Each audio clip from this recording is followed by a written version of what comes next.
मोर ना निर्थ नायक राष्ट्रीय पछुआ वर्ग ओबीसी मोर्चा साधारण संपादक ओडिशा।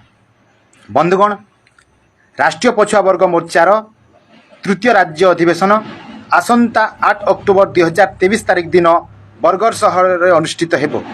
स्थान होइछि बिजू पट्टनायक टाउन हॉल बरगढ़।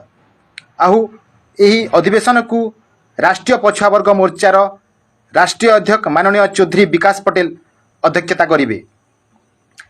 एही अधिवेशन रे 4 गोटी विषय रखा जाइछि।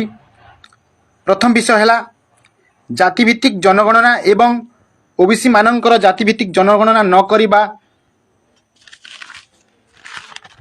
ओबीसी माननकु सेमानकर अधिकार वंचित रखिबा ब्राह्मणवादी षड्यंत्र अटे एक विश्लेषण प्रथम विषय। द्वितीय विषय है ओबीसी मानक समर्थन रे लगातार 2 थर सरकार गठन करने सत्वे ओबीसी मानक विरुद्ध रे अनेक गुड़िए निष्पत्ति नहीं केंद्र सरकार वर्तमान यूसीसी प्रसंग उठाई धार्मिक पालराइजेशन करी 2024 निर्वाचन पुणी थरे ओबीसी मानकर भोट चोरी करने को चाहते एक विश्लेषण। 3 नंबर विषय है जदि ईडब्ल्यूएस संरक्षण हेतु 50% सीमा समाप्त हो गला तेबे निजको ओबीसी मानकर शुभचिंतक बोली कहूतिबा केंद्र सरकार कहीं ओबीसी मानक पई संख्या अनुपात रे संरक्षण लागू करू नाहंती एक गंभीर चिंतन।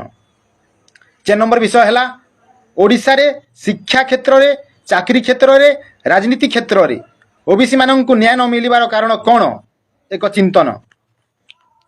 बंधुगण, राष्ट्रीय पछुआ वर्ग मोर्चा माध्यम रे समग्र देश रे ओबीसी समाज को जागृत करिबा संगठित करिबा एवं ओबीसी समाज रो अधिकार पई निरंतर लड़ई माने भाव चली।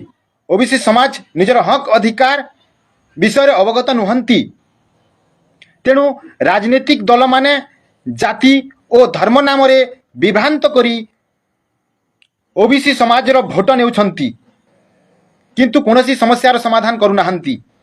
आज जदि देशर प्रधानमंत्री मोदी निजको ओबीसी बोली कहउछंती ता सत्ते देशर पशु मानकर गणना करा जाउछि अथच ओबीसी मानकर गणना करा जाउ नाही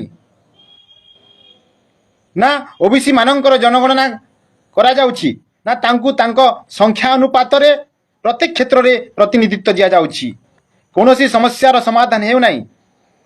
गोटिए पटे ओबीसी माननकु सेमानकर हक अधिकार दिया जाउ नथिबा बेले अन्य पटे सेमाननकु धार्मिक मामला रे फसाई रखी भोट पाई व्यवहार करा जाउछि।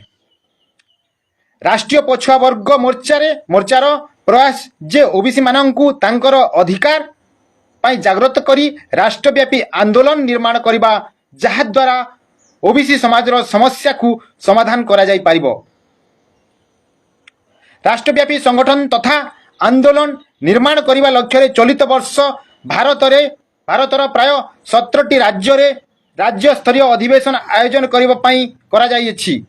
सेही अंतर्गत आम ओडिशा रे एही तृतीय राज्य स्तरीय अधिवेशन आयोजित हेउछि।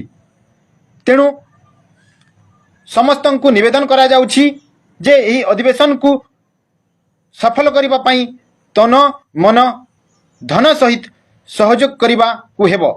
धन्यवाद।